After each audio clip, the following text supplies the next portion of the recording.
Imagine opening Genesis and realizing the Bible's first crisis after Eden was not only human rebellion, but rebellion from above. The Watchers, the Nephilim, giants, corrupted nations, spiritual powers ruling territories. Most Christians have heard pieces of this story, but many teachers skip over the part that connects Genesis 6, Babel, Deuteronomy 32, the conquest of Canaan, the demons in the Gospels, and the victory of Jesus Christ. Genesis 6 says, "The sons of God saw that the daughters of humans were beautiful, and they married any of them they chose." Then the text says, "The Nephilim were on the earth in those days, and also afterward." Hold on, that little phrase, "and also afterward," changes everything. Because this is not just a strange ancient story. It becomes part of the Bible's entire supernatural worldview.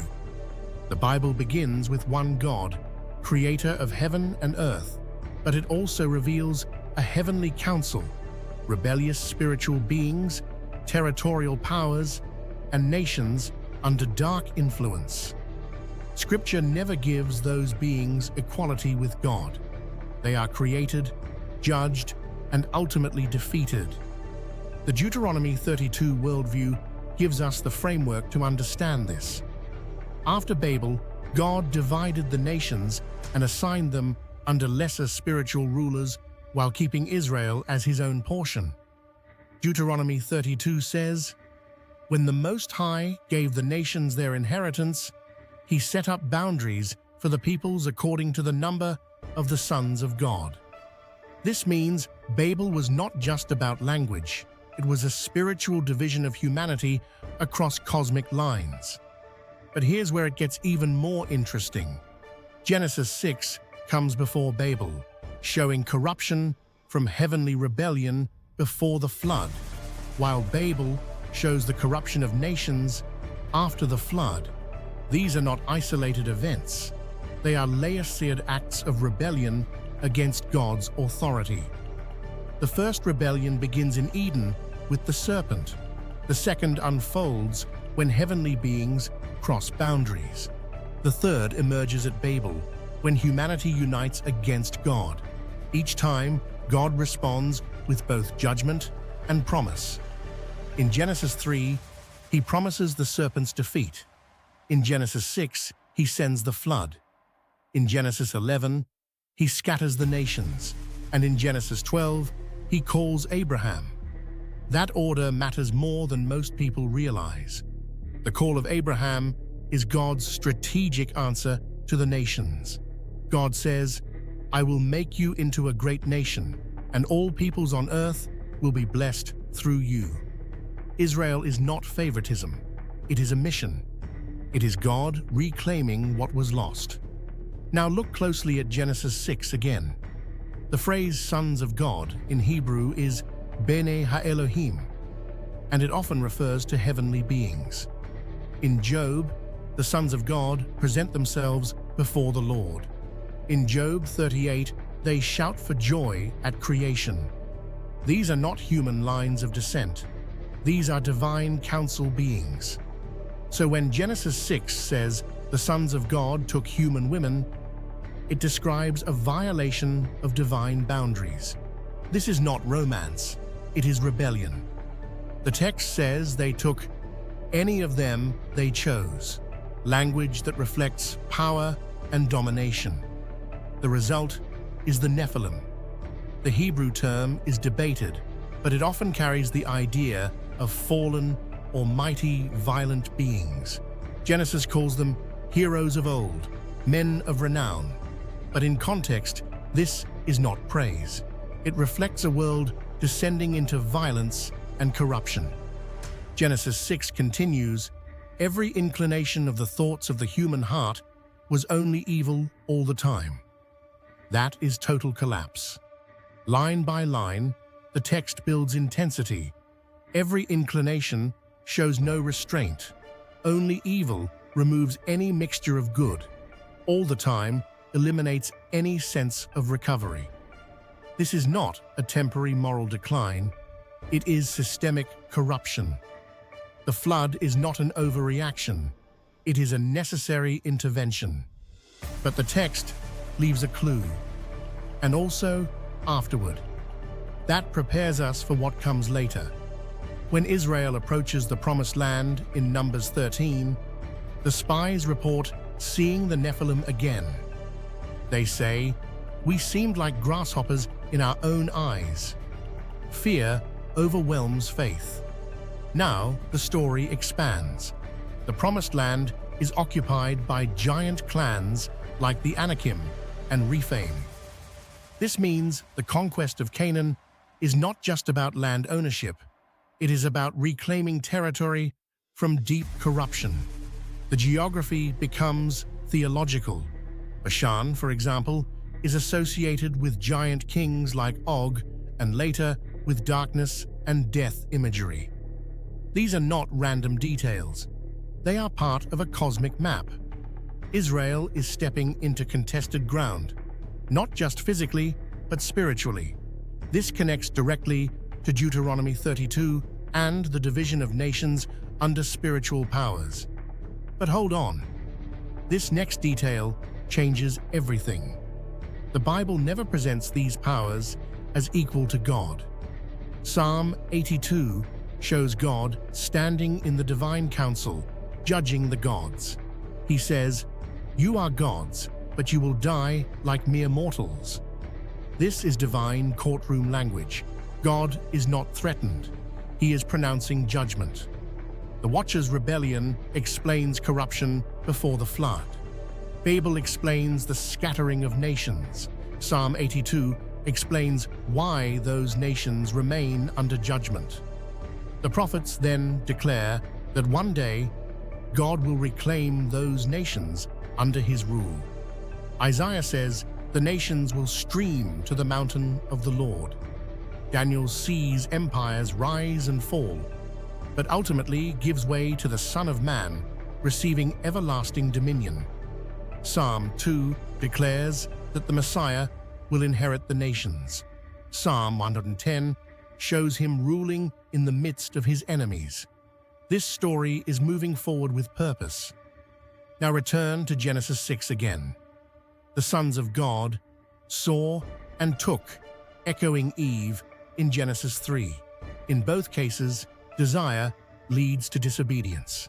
The repetition is intentional. It shows that rebellion is not only human, but cosmic.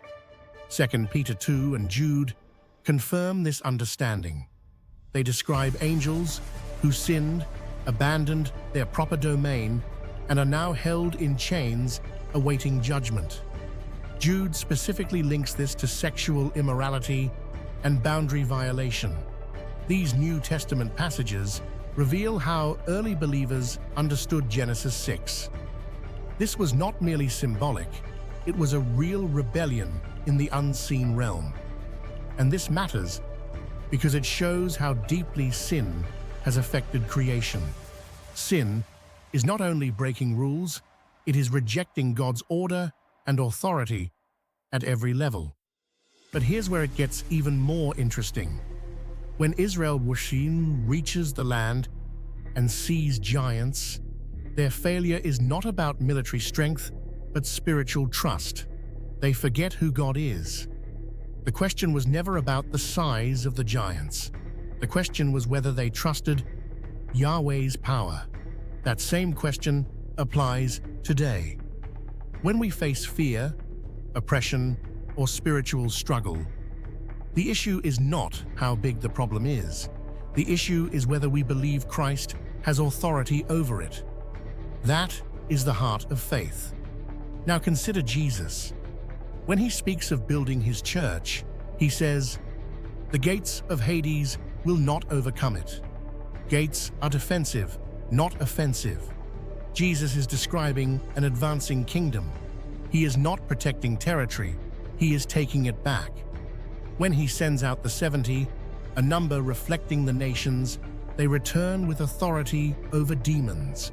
Jesus responds, "I saw Satan fall like lightning from heaven." This is cosmic language. It signals the beginning of the reversal of Babel. The nations are being reclaimed through the gospel. At Pentecost, people from many nations hear the message in their own languages. This is not random. It is a deliberate reversal of Babel. What was divided is now being unified under Christ. But unlike Babel, this unity is not based on human pride, but divine grace. The Watchers show how deep corruption went. Babel shows how wide it spread. Jesus shows how completely it is defeated. Colossians 2 says, Christ disarmed the powers and authorities and made a public spectacle of them through the cross. Now let's address objections. Some argue Genesis 6 refers to human intermarriage between the lines of Seth and Cain, but this view struggles to explain the consistent use of sons of God for heavenly beings, as well as the New Testament references to sinning angels. Others say, this sounds like mythology, but Scripture is not affirming pagan myths, it is correcting them.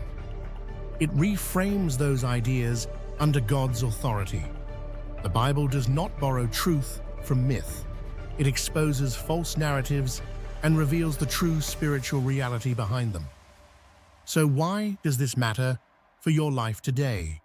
Because it reshapes how you see reality. Prayer is not symbolic. It is participation in God's kingdom, advancing into contested territory. Holiness is not optional. It reflects loyalty to God's order in a world shaped by rebellion. Spiritual warfare is real, but it is not something to fear because Christ has already won. Ephesians 6 reminds us that our struggle is not against flesh and blood, but against spiritual forces. Yet those forces are already under judgment. This means your daily obedience matters more than you think. Every act of faith is a declaration that Jesus is King. Every prayer pushes back darkness. Every time you choose truth over deception, you align with God's kingdom. The unseen realm is not meant to make you anxious. It is meant to make Christ's victory more powerful in your mind. The giants may have been real, but they were never ultimate. The powers may influence nations, but they do not control destiny.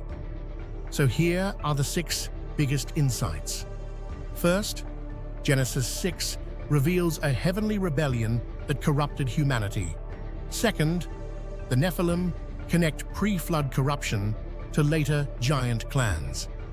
Third, Deuteronomy 32 shows how nations were divided under spiritual powers.